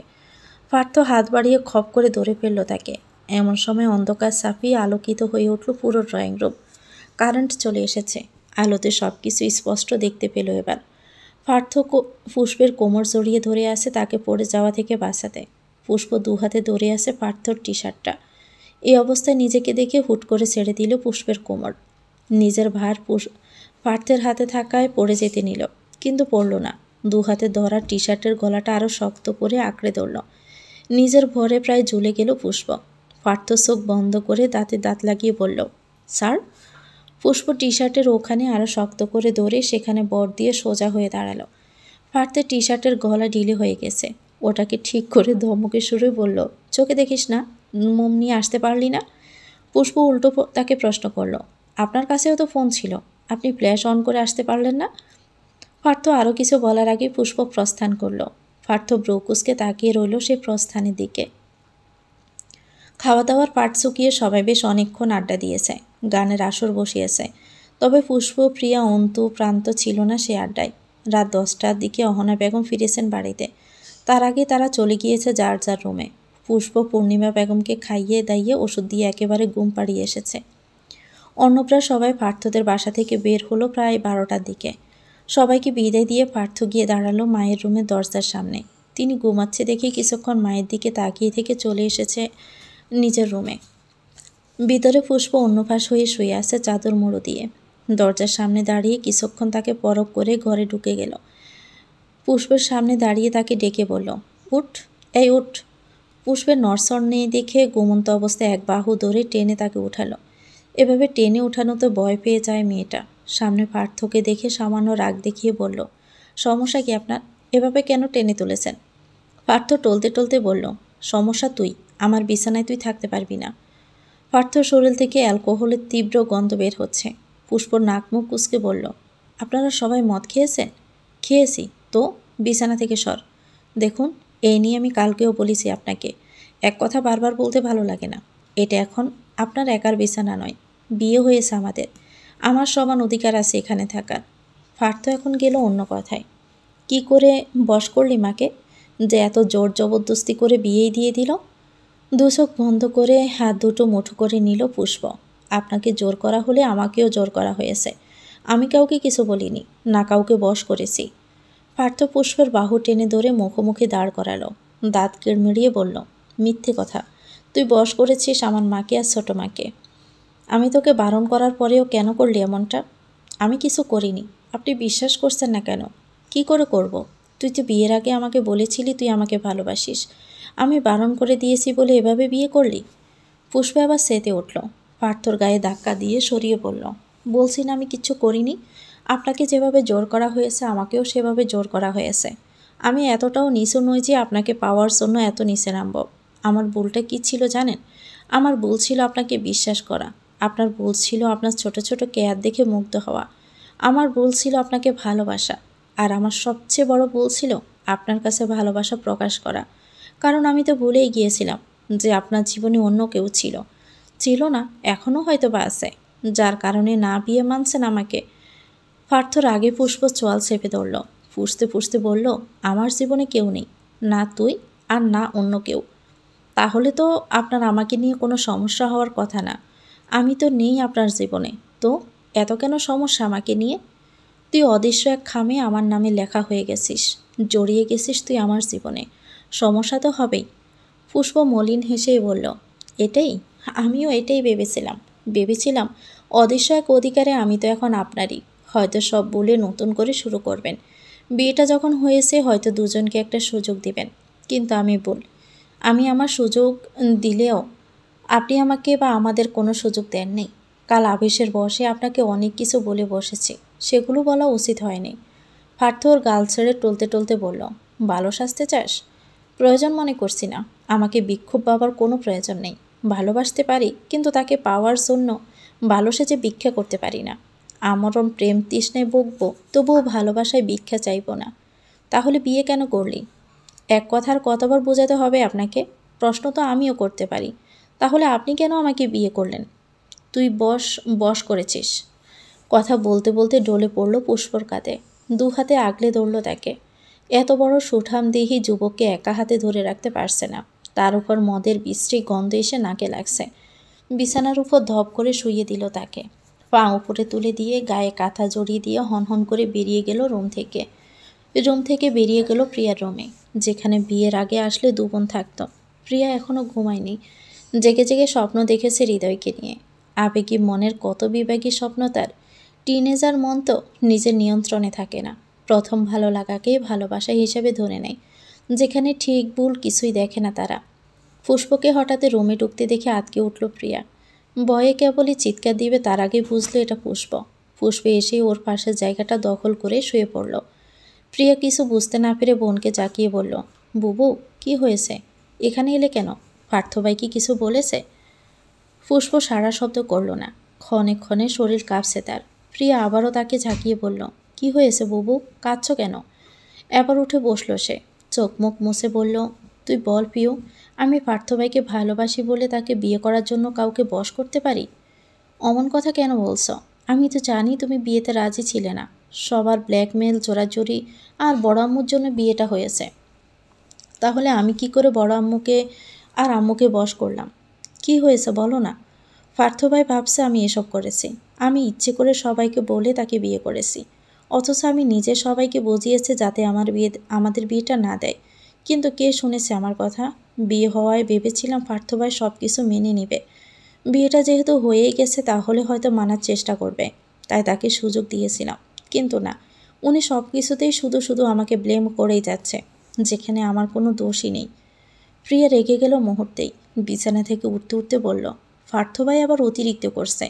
আমি আগে কথা বলে আসি ভাইয়ের সাথে। সবসময় কিন্তু সব কিছু চলবে না। পুষ্প বোনের হাত ধরে আটকে দিল তাকে। কিছু বলার দরকার নাই, চলতে দে সব। এক সময় ঠিকই বুঝবে। আর যেদিন বুঝবে সেদিন কোনো কিছুই পাবে না সে। অতিরিক্ত অবহেলা পেতে পেতে মানুষ একসময় হারিয়ে যায়। আর যখন হারিয়ে যায় তখন অবহেলা করা মানুষটা অনুতাপে পুড়ে ছাই হয়ে যায়। আমি নিজের হারিয়ে যাওয়ার অপেক্ষায় আছি। সূর্য উঠে গেছে পূর্ব দিগন্তে। বেলা হয়েছে অনেকটাই। পূর্ব দিকের জানালার কাচ ভেদ করে সূর্যের কিরণ প্রবেশ করছে কক্ষে। আলোর তীব্রতা প্রচুর। সে আলোতে বন্ধ করে রাখা চোখও ঝলসে যাওয়ার জোগাড়। অতিরিক্ত রৌদ্র জাহাজের টিকতে পারল না পুষ্প। এপাশ ওপাশ নড়তে নড়তে চোখ মেলে চাইল, আলো এসে সরাসরি পড়ল চোখের মণিতে। আলো থেকে বাঁচতে সাথে সাথে হাত এনে রাখল চোখের সামনে। রোদের তাপ দেখে বোঝা যাচ্ছে অনেকটা বেলা হয়ে গেছে। দড়ি করে কেটে বিছানা থেকে উঠে বসল সে। দেওয়ালে টাঙানো ঘড়িটার দিকে তাকাতে চোখ বড় বড় হয়ে গেল। 9টা বাজতে আর 10 মিনিট বাকি মাত্র। পুষ্প চটজলদি উঠে পড়ল। শরীরের শাড়িটা যেন দুমড়ে মুচড়ে গেছে। বাজ হয়ে আছে জায়গায় জায়গায়। এবড়ো থেবড়ো শাড়িটাকে আবার ঠিকঠাক করে উস্কো খুস্কো চুলগুলোকে হাত খোপা করে বেরিয়ে গেল রুম থেকে। বাহিরে ডাইনিংয়ের কাছে আসতেই দেখল টেবিলে সব খাবার রাখা। সেখানে বসে আছে অহনা বেগম, আশরাফ চৌধুরী, প্রান্ত, প্রিয়া এবং পূর্ণিমা বেগম। পুষ্প গিয়ে টেবিলের সামনে দাঁড়ালো। ঘুম এতক্ষণে কেটে গেছে। পুষ্পকে দেখে আশরাফ সাহেব বলে উঠলেন, এসো মা, নাস্তা করো। তোমার শরীর কেমন আছে এখন? পুষ্প নরম স্বরে বলল, জি আঙ্কেল, ঠিক আছে। পরপর অহনা বেগমের দিকে তাকিয়ে বলল, আন্টি, আপনি সব করেছেন? আমাকে একটু ডাকলেই হতো। জানি না আজকে কি করে চোখ খুলল না। এরপর প্রিয়ার দিকে তাকিয়ে বলল, তুই উঠেছিস, আমাকে কেন ডাকলি না? অহনা বেগম বললেন, আমি বারণ করেছিলাম। ও বলল তোমার নাকি রাতে জ্বর এসেছিল অনেক, তাই ভাবলাম আর না ডাকি। রুবি আমি মিলেই করে নিয়েছি। তুমি কেন প্রিয়ার রুমে ছিলে রাতে? পুষ্প অকপটে মিথ্যে বলে দিল, আসলে রাতে ছাদ থেকে এসে প্রিয়ার রুমে একটু শুয়েছিলাম। কখন যেন চোখ লেগে গেছে বুঝতে পারিনি। আশরাফ সাহেব পুষ্পকে চেয়ারে বসতে বলে বলল, এদিকে এসে বসো। শরীর এখন কেমন আছে? ডাক্তারের কাছে নিয়ে যাব কি?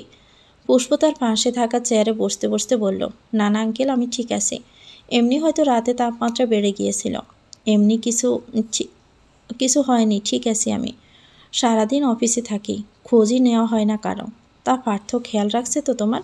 বকাঝকা করে নাকি আবার? এ প্রশ্নের জবাব দিতে গিয়ে অস্বস্তিতে পড়ে গেল সে। নিজেকে স্বাভাবিক রাখার চেষ্টা করে বলল, খেয়াল রাখে আঙ্কেল, চিন্তা করবেন না। এমন সময় উপর থেকে দুপদাপ করে সিঁড়ি দিয়ে নামার শব্দ হলো। সিঁড়ির দিকে তাকাতেই দেখল পার্থ এবং অন্তু দুবাই একসাথেই নিচে নামছে। দুজনে গায়ের রং, চেহারার রং প্রায় একই। শুধু অন্তু একটু ছোট, মুখে এখনও ওই রকম দাড়ি খুব গজায়নি, হালকা পাতলা উঠেছে সবে। উড়ন্ত বয়সের যুবক লাগে। আর পার্থকে দেখতে পরিপূর্ণ যুবক লাগে। মুখের চাপ দাড়ি, বড় বড় চুলগুলো আজ সব পেছনে নিয়ে জুটি করেছে। গায়ে ছাই রঙের একটা টি শার্ট, হাতা কোনোই অবধি ভাঁজ করা। শার্টটা কালো প্যান্টের ভিতরে ইন করে রেখেছে। কাল যেমন বাজে আচরণ করেছে, আজ সেই লোকটাকে দেখে বোঝাই যাবে না লোকটা এতটা রুডও হতে পারে। অন্তু হয়তো ভার্সিটিতে যাবে। সাদা রঙের টি শার্ট পরে একটা ব্যাগ কাঁধে নিয়ে নিচে নামছে। দুজন একসাথে নেমে আসলে পুষ্প উঠে দাঁড়ালো। এখান থেকে সরে যাওয়ার বাহানা করে বলল, আমি একটু রুম থেকে আসি, একটু কাজ আছে। আশরাফ সাহেব আটকে দিল তাকে। আদেশ স্বরূপে বলল, একটু পরে যাও, বসো, 2 মিনিট আমার কথা আছে। পার্থ অন্তু নিচে এসে একসাথে বলল, গুড মর্নিং। আশরাফ সাহেব বললেন, গুড মর্নিং, বস তোরা, কথা আছে। পার্থ গিয়ে তার মায়ের পাশে বসল, পুষ্পের বিপরীত পাশে। পার্থ বসে বলল, হ্যাঁ বলো চাচু, কি বলবে? বলেছিলাম তোদের বিয়েতে তো আমার কিছু দেওয়া হলো না, কাজে এত ব্যস্ত থাকি, তার উপর এত তাড়াতাড়ি সব হয়ে গেল, তাই ভাবছিলাম তোদের জন্য একটা ট্যুরের ব্যবস্থা করে দেই, একটু একা সময় কাটিয়ে আসবি দুজনে। পুষ্প আগে তাকালো পার্থের দিকে, তখনই পার্থ তাকালো তার দিকে। দুজনে চোখাচোখি হওয়ায় চোখ নামিয়ে নিল পুষ্প। ভয় হচ্ছে এটা নিয়েও না আবার পার্থ পুষ্পকেই দোষ দিয়ে বসে, তাই নিজে থেকে বারণ করে বলল, আঙ্কেল আপনি চিন্তা করবেন না, আমাদের কিছুই প্রয়োজন নেই। বড় আম্মু এত অসুস্থ, তাকে রেখে এখন কোথাও যাওয়ার ইচ্ছে নেই। কোনো একদিন ফ্যামিলির সবাই মিলে না হয় একটা ট্যুর দিয়ে দিব। পূর্ণিমা বেগম এখন কথা বললেন, আমার কোনো সমস্যা নেই, অহনা আছে, প্রিয়া আছে, তোর মা আছে। তুই 2 দিন গিয়ে ঘুরে আয় না পার্থর সাথে, তাহলে ভালো লাগবে। পুষ্প বাহানা বের করে বলল, হয়েছে কি বড় মা, তুমি তো জানোই আমি জার্নি করতে পারি না বেশি দূর, এখন কোথাও না গেলে কি হয় না? আশরাফ সাহেব বললেন, 2 দিন পরে যাও, আমি সব ব্যবস্থা করে দিব, তোমরা গিয়ে শুধু ঘুরে ফিরে সময় কাটিয়ে আসবে। পার্থ কী বলিস? একটু ঘুরিয়ে নিয়ে আয় মেয়েটাকে। পার্থ সোজা সাপটা বলে দিল, আমার সময় নেই। পূর্ণিমা বেগম বললেন, তোর কনসার্ট তো আজকে রাতে, তারপর তো বললে কয়েকদিন আর কোনো কাজ নেই, এখন আবার কাজ এলো কী করে? তুমি বুঝবে না মা, অন্য অনেক কাজ আছে। আশরাফ সাহেব নিজের কথায় অটুট থেকে বললেন, তাহলে কাজ শেষ করে যাবি, কিন্তু যেতে তোদের হবেই। ব্যাস, এ নিয়ে আর কোনো কথা হবে না। আমি কয়েকদিনের মধ্যে সব কিছু রেডি করে দিব। দরকার পড়লে কাজকে ছুটি দিবি, কাজ কিন্তু পরেও করা যাবে। এতক্ষণে নিজের প্লেটে খাবার উঠিয়ে নিয়েছে পার্থ। খেতে খেতে বলল, দেখা যাক। এরপর আর এই বিষয়ে কোনো কথা হলো না। আশরাফ সাহেব এবং অহনা বেগম খাওয়া দাওয়া শেষে প্রান্তকে নিয়ে বেরিয়ে গেল। তারা অফিসে যাওয়ার পথে প্রান্তকে স্কুলে নামিয়ে দিবে। বাকিদের খাওয়া প্রায় শেষের দিকে। পুষ্প গিয়েছিল উপরে, ঘুম থেকে উঠে এখন চলে এসেছে ফ্রেশ না হয়ে, তাই উপরে গিয়ে নিজেকে ঠিকঠাক করে আবারও নিচে এলো খাবার খেতে। পুষ্প এসে টেবিলে বসলো।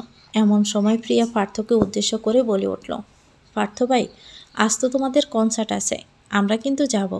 পার্থ এক কথায় জবাব দিল, না। প্রিয়া ঠোঁট উল্টিয়ে বলল, কিন্তু কেন? এর আগে 2বার আমি যেতে পারিনি, আজকে যাব। প্লিজ ভাই, প্লিজ। No means no. আমি একা যাব নাকি? বুবুও তো যাবে, তুমি নিয়ে যেও আমাদের। পুষ্প পার্থর বলার আগে বারণ করে দিল, আমি যাব না, আর তুইও যাবি না, কনসার্টে ভালো মানুষরা যায় না। পার্থ এবার চোখ তুলে তাকালো পুষ্পর দিকে। প্রিয়া আবারও বলল, বুবি তুমি চুপ করো, আগে তো দেখার জন্য লাফিয়ে লাফিয়ে যেতে, এখন বলছো ভালো মানুষরা যায় না। এরপর বড় আম্মুর দিকে তাকিয়ে বলল, ও বড় আম্মু, নিয়ে যেতে বলো না ভাইকে, আমরা বাড়ির মানুষ হয়ে দেখতে পারবো না কেন? পূর্ণিমা বেগমও তালে তাল মিলালো, ঠিকই তো, ওদের কেন নিবি না পার্থ? নিয়ে যা না, যেতে যখন চাইছে। এমনিতেও তো ওর কলেজ খুলে গেলে আর যেতে পারবে না কোথাও। পুষ্প আবারও বাদ সাধল, প্রিয়া গেলে যাক, আমি যাব না বড় আম্মু, তোমাকে একা রেখে আমি যাব না। আমি একা থাকবো না তো, আজ অহনা বাড়িতে তাড়াতাড়ি ফিরবে বলেছে, ও থাকবে, রুবি থাকবে, তুই আমার চিন্তা করিস না তো। যা, একটু মজা করে আয়। পার্থ নিয়ে যাস ওদেরকে। মা, অনেক রাত হয়ে যাবে আমার ফিরতে ফিরতে, ওদের বাসায় দিয়ে যাবে কে? অন্তু বলে উঠল, আমি তো যাব ভাই, আমি পুষ্প আপু মানে ভাবিকে আর প্রিয়াকে নিয়ে এসে পড়ব। প্রিয়া অনুরোধ করে বলল, ভাই প্লিজ নিয়ে চলো না, প্লিজ। পুষ্প সেতে উঠেই বলল, প্রিয়, খাবার খা চুপচাপ, সবসময় সব জায়গায় যেতে নেই। পূর্ণিমা বেগম বললেন, তুই এমন করছিস কেন? এত করে ও বলছে যখন, আমার কথা অন্তত রাখ, রাতে গাড়ি পাঠিয়ে দিব, গাড়িতে করে না হয় চলে এলি তোরা। ও পার্থ, নিয়ে জানা বাবা। পার্থ উঠে দাঁড়ালো, মায়ের কথা সে কখনোই ফেলতে পারে না। ভীষণ মা ভক্ত ছেলে। উঠে দাঁড়িয়ে দীর্ঘশ্বাস ছেড়ে বলল, ঠিক আছে, সন্ধ্যার পরে রেডি হয়ে থাকিস সবগুলো। বিকেল পুরিয়ে সন্ধ্যা নেমে এসেছে আকাশে। চৌধুরী বাড়ির ড্রয়িং রুম আজকেও সন্ধ্যায় ফাঁকা। প্রিয়া তো গত 1 ঘন্টা ধরে শুধু রেডিই হচ্ছে। ইস, আজ তার হৃদয় ভাই কত সুন্দর করে পারফর্ম করবে স্টেজে। নিজেকে একটু পরিপাটি না করলে কি চলে? সাজগোজ কোনো কমতি রাখা যাবে না। লাল গাঢ় রঙের একটা চুড়িদার পরেছে, সাথে গাঢ় মেকআপ, লাল টকটকে লিপস্টিক। লিপস্টিকটাকে ঘষে ঘষে লাগাচ্ছে ঠোঁটে। হঠাৎ দরজার সামনে টোকা পড়ল। দরজাটা খোলাই ছিল। সেখানে তাকাতেই দেখলো অন্তু ব্রু কুঁচকে তাকিয়ে আছে তার দিকে।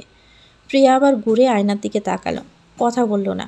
কালকের ব্যবহারে এখনও রেগে আছে সে। অন্তু ওভাবে ওখানে দাঁড়িয়ে আছে দেখে বলল, কি চাই? এখানে কেন এসেছ? অন্তু চশমা ঠেলে বলল, আপাতত ভিতরে আসতে চাই। কোনো প্রয়োজন নেই, আমার হয়ে গেছে, আমি আসছি নিচে, তুমি যাও এখান থেকে। অন্তু ভিতরে ঢোকার অনুমতি না পেয়েও ভিতরে ঢুকে গেল। প্রিয়ার সামনে দাঁড়িয়ে তাকে ভালো করে পরখ করে বলল, এইরকম ভূতের মতো সেজেছিস কেন? মেকআপ তোল। প্রিয়া রেখে খেকিয়ে বলল, যা ইচ্ছে সেজেছি, তোমার কি? যাও তো এখান থেকে। আমার কিছু না, তোকে দেখতে বাজে লাগছে, বিশ্রী ভূতের মতো লাগছে। মেয়েরা এসব আটা ময়দা যে কোন কোন মুখে মাখে। বলছি তো, আমার ইচ্ছে, লাগুক বিশ্রী, তুমি যাও এখান থেকে। ওকে বেরিয়ে যেতে বলে নিজেকে আবারও আয়নায় দেখলো খুঁটিয়ে খুঁটিয়ে। একা একাই বলল, সুন্দরী লাগছে আমাকে, তোমার জ্বলছে আমাকে দেখে, তাই বলো। আর তুমি এটা কি পরেছ? কালো রঙের টি শার্টে তো তোমাকে খুঁজেও পাওয়া যাবে না, কালো কেন পড়ো তুমি?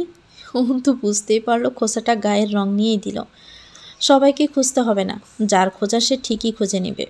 কেউ খুঁজবে না তোমাকে, চোখেই তো দেখবে না কেউ। যদি বলি কারো চোখে হারাবো কোনো দিন? ফিল্মি ডায়ালগ বাদ দাও, কে তোমাকে চোখে হারাবে? যাও তো এখান থেকে, তোমার সাথে কথা বলতে চাই না। তাহলে কার সাথে কথা বলতে চাস শুনি? তোমাকে কেন বলবো? ঠিক আছে, বলিস না, আমি খুঁজে নিব। আর দাঁড়ালো না সে রুমে, হনহনিয়ে বেরিয়ে গেল রুম থেকে। প্রিয়া যেন বাঁচল তার বেরিয়ে যাওয়ায়। কদিন ধরে দুচোখে দুশ্মন হয়ে গেছে ছেলেটা। ইচ্ছে না থাকা সত্ত্বেও পুষ্পকে যেতে হচ্ছে পার্থদের সাথে। ওখানে গিয়ে আবার কখন অপমান করে বসবে কে জানে, সেই কারণে আরও যেতে ইচ্ছে করছিল না। কিন্তু পূর্ণিমা বেগম আর প্রিয়ার জোড়াজড়িতে শেষমেশ যেতে হচ্ছে তাকে। সন্ধ্যার দিকে জোর করে উপরে পাঠিয়ে দিয়েছে তাকে তৈরি হওয়ার জন্য। পুষ্প কী পরবে ভেবে নীল রঙের একটা শাড়ি জড়িয়ে নিল গায়ে। নীল রঙের শাড়িতে পশা মেয়েটাকে হুড়পুরির মতো লাগছে। নীল রঙটা সাদা চামড়ার সাথে ফুটে উঠেছে। লম্বা চুলগুলোকে পেছনে নিয়ে পাঞ্চ ক্লিপ দিয়ে আটকে নিয়েছে। কপালের ছোট ছোট চুলগুলো কপালেই পড়ে আছে। মুখে প্রসাধনের চিহ্ন বেশি নেই বললেই চলে। খুব হালকা রঙের একটা লিপস্টিক দিয়েছে ঠোঁটে। এবার কাজলটা নিয়ে চোখে কাজল দিচ্ছে। তখনই পার্থ এসে দাঁড়িয়েছে দরজার সামনে। পুষ্প কাজল দেওয়ায় ব্যস্ত থাকায় তাকে দেখতে পায়নি। শাড়ির আঁচলটা কাঁধে ওঠানো, হাত উঁচু করে চোখে কাজল ছোঁয়ানোতে পেটের কিছুটা জায়গা দৃশ্যমান হয়ে উঠেছে। পার্থ সরাসরি চোখ গেছে সে লতানো পর্ষা কোমরের দিকে। সাথে সাথে চোখ অন্যদিকে ঘুরিয়ে একটু কেশে রমি ঢুকল। কাশির শব্দ শুনে সামনে তাকাতেই দেখল পার্থ এসেছে। কিছু না বলে আবারও অন্য চোখে কাজল দিতে ব্যস্ত হলো পুষ্প। পার্থ কাবার থেকে একটা জ্যাকেট বের করে এনে গায়ে জড়াতেই বলল, প্রতিদিন শাড়ি কেন পরতে হবে? পুষ্প বুঝল না, কথাটা কি তাকেই বলল? হঠাৎ শাড়ির কথা জিজ্ঞেস করছে যে। তবুও বলল, বিয়ে হয়েছে তাই পরি। বিয়ে হলে মানুষ শাড়ি পরে না, কাল থেকে এগুলো পরবি না, সব ফেলে দিবি। কেন? কোন দুঃখে ফেলবো আমি? কেনই বা পরবো না? আমি 100 বার পরবো। আপনার কোনো অধিকার নেই আমাকে পড়তে বারণ করার। আমি রোজ রোজ পরবো। পার্থ রেগে গেল, হাত ধরে টান দিয়ে নিজের দিকে ঘুরিয়ে নিল। মুখোমুখি করে বলল, অধিকার দেখাতে চাস? অধিকার তো দিয়ে বসে আছিস, তাহলে অধিকার রইল না কিভাবে? কিন্তু আপনি তো বিয়েটা মানেন না, তাহলে অধিকার কি করে রইল? ধাক্কা দেওয়ার মতো করে সরিয়ে দিল পুষ্পকে। সেক্ষেত্রে তো তুই আমার বউ নোস, তাহলে সারাদিন পার্থর বউয়ের ট্যাগ লাগিয়ে কেন ঘুরে বেড়াস? পুষ্প তর্কে যেতে চাইল না। রোজ রোজ এমন তর্ক তার ভালো লাগে না। তাই তর্কে না গিয়ে সোজাসুজি বলল, আপনি যদি এখানে আমার সাথে ঝগড়া করতেই আসেন তাহলে আমার কাছে সময় নেই। অন্য কোনো দিন ঝগড়া করি। আমার মতে সময় আপনার কাছেও নেই, যেতে হবে তো আপনাকেও। পার্থ কিছু বলবে তখনই আসলো প্রিয়া। দরজার সামনে দাঁড়িয়ে বলল, পার্থ ভাই, আমি তৈরি, চলো এবার। বুবু তোমার হয়েছে? পুষ্প ওদেরকে যেতে বলে বলল, হ্যাঁ তোরা যা, আমি আসছি। পার্থ গাড়ির চাবি নিয়ে বেরিয়ে গেল রুম থেকে। পুষ্প চোখে সদ্য আসা জলটুকু সন্তর্পণে মুছে নিল। নিজেকে ঠিকঠাক করে নিজেও বেরিয়ে পড়ল। ঢাকারই একটা বড় কলেজ বা ভার্সিটিতে হচ্ছে কনসার্ট। মানুষে গিজগিজ করছে চারপাশ। সবাই রাতের বেলায় ছুটে এসেছে কনসার্ট দেখতে। যে দল পারফর্ম করবে সেটার নাম এলিগেন্ট রাইটার্স, যেটা মূলত পার্থদের দলেরই নাম। টিম মেম্বার 5 জন, পার্থ, অর্ণব, কার্তিক, হৃদয়, রকি। তার মধ্যে লিডার হচ্ছে পার্থ। লোকেরা এক নামে তাদের দলকে ডাকে ER, elegant short form, riders short form, আর এর এক নামে পরিচিত এয়ার ব্র্যান্ড। তো ভিউয়ার্স, গল্পটির নাম হচ্ছে আমরণ প্রেম তৃষ্ণা। এটা গল্পের প্রথম অংশ। পরবর্তী অংশ পেতে চ্যানেলটিকে সাবস্ক্রাইব করে আমাদের সাথে থাকবেন। ভিডিও ভালো লাগলে একটি লাইক দিয়ে দিবেন, কমেন্ট করে জানাবেন কেমন লেগেছে।